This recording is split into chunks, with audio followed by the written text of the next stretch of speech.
पर दालों की भी कर लेते हैं और यहाँ पर एक बड़ी चिंता है क्योंकि लगातार हमने होलसेल में तो प्राइसेस गिरते हुए देखे हैं, लेकिन सुमित, सरकार ने जिस तरह से फिर से रिटेलर्स को कहा है कि प्राइसेस कम किए जाएं, कंज्यूमर्स को इसका फायदा नहीं मिल रहा। और ये पहली बार नहीं है कि सरकार ने इस तरह की वार्निंग या इस तरह से चेताया है यहाँ पर इंडस्ट्री को। लेकिन कैसे देखते हैं आप बार बार सरकार का ये पुश और रिटेल की तरफ से कोई बहुत बड़ा यहाँ पर इम्प्लीमेंटेशन नहीं? मनीषा जी नमस्कार। Thank you very much for having me on the show.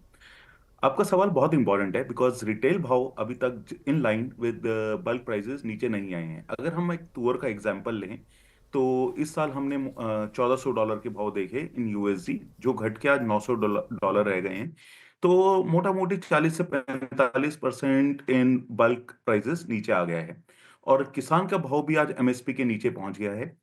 तो गवर्नमेंट के सामने एक बहुत मुश्किल स्थिति है क्योंकि आज हमने बजट में बोला है कि हमको किसान को अच्छा रियलाइजेशन देना है और दूसरी तरफ रिटेल के भाव ऊपर बने हुए हैं।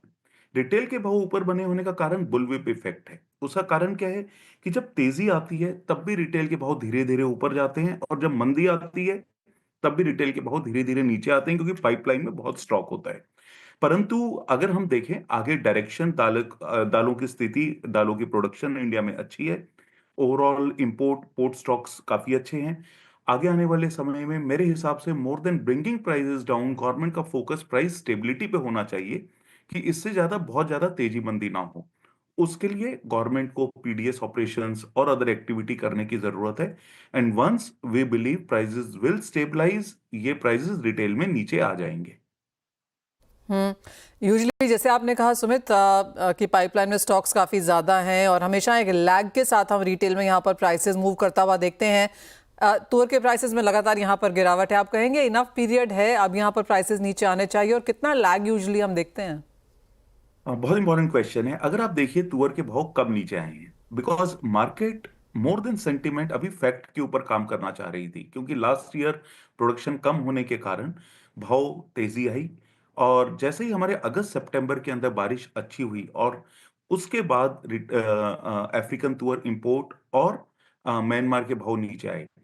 टेक्निकली हमारे भाव इन बल्क कमोडिटीज सितंबर अक्टूबर में गिरने शुरू हुए, जिसका इम्पैक्ट हमने रिटेल में दिसंबर जैन में देखना शुरू किया।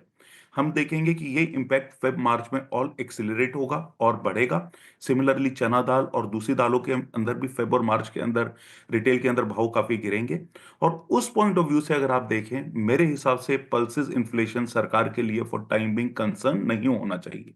सरकार के लिए जो कंसर्न होना चाहिए वो फार्मर रियलाइजेशन होना चाहिए।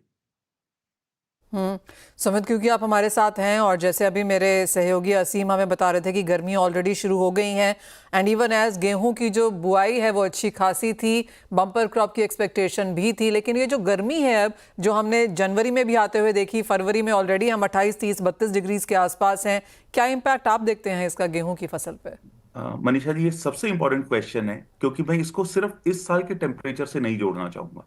मैं ये बोलना चाहूंगा ग्लोबल वार्मिंग हो रही है। नासा का अगर आप डेटा देखिए, हर साल हम गर्मी के रिकॉर्ड बना रहे हैं। उसके कारण रशिया, कनाडा की प्रोडक्शन बढ़ रही है because lot of area is coming under production. India north hemisphere का लास्ट कंट्री है जहां पर हम गेहूं उगाते और काटते हैं।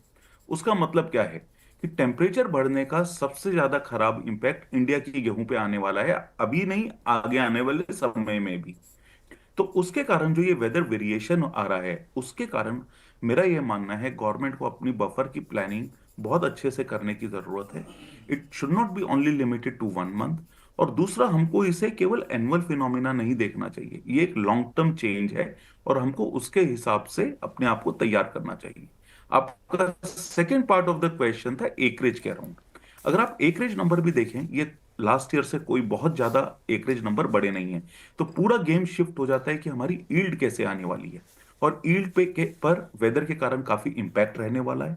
और मेरा ये मानना है, जैसे गेहूं के भाव दिल्ली में अभी इतने अधिक है, गवर्नमेंट के लिए ना केवल इस साल बट अगले साल भी गेहूं की सप्लाई एक कंसर्न रहने वाली। और Sumit, that most important question कि क्या यहाँ पर सरकार इंपोर्ट करेगी, वो ड्यूटी कम करेगी जिसकी चर्चा हम पिछले 2 सालों से लगातार कर रहे हैं? मनीषा जी, मैं हर बार एक ही चीज बोलता हूँ, सवाल ये होना है कि क्या हमें इंपोर्ट की जरूरत है, और दूसरा सवाल है क्या गवर्नमेंट इंपोर्ट अलाउ करेगी। अगर हम देखें आज इंडिया के अंदर क्या डेफिसिट है गेहूं का, हाँ सबको पता है डेफिसिट है। क्या गवर्नमेंट ने गेहूं का इंपोर्ट अलाउ किया? नहीं। लेकिन तब भी हमारे राइस के स्टॉक काफी बढ़े, अगर हम देखें गवर्नमेंट के पास राइस पर्याप्त मात्रा में है। बट क्या आप फूड हैबिट्स ओवरनाइट बदल सकते हैं? नहीं बदल सकते। नहीं। तो हमको इसको वीट और गेहूं को इस तरह नहीं देखना चाहिए कि we will push the consumer to eat more wheat और we will ask them to eat rice. मेरा ये मानना है हमें ये देखना चाहिए कि भाव बढ़ने से सबसे ज्यादा नुकसान किसको होता है। और अगर आपको एक बहुत इंटरेस्टिंग डेटा पॉइंट है कि अधिकतर बीजेपी वोटर वीट कंज्यूमर हैं। I mean this is if you look at the wheat and rice consumption, Okay. so which is not doing justice to the consumer of the country. And my belief is in हमें ठीक है farmer का ध्यान रखते हुए एक ऐसी policy बनानी चाहिए जिसमें कंज्यूमर भी प्रोटेक्ट हो और फार्मर भी प्रोटेक्ट हो। और इसके अंदर ऑब्जेक्टिव केवल इंपोर्ट का नहीं है, ऑब्जेक्टिव इंडिया के अंदर अच्छी अवेलेबिलिटी ऑफ गेहूं का है। Well that point is well taken. Sumit, बहुत शुक्रिया साथ जोड़ने के लिए, मौसम पर, दालों पर और ऑफ कोर्स गेहूं पे भी बात करने के लिए। काफ़ी सारे इंपॉर्टेंट टॉपिक्स हैं ये, और आने वाले समय में किस तरह से किसान की रियलाइजेशन है, कैसे प्राइस स्टेबिलिटी है और कैसे कंज्यूमर को भाव मिलते हैं, सभी कुछ यहाँ पर देखना इंपॉर्टेंट रहेगा। वेल इसी के साथ इसका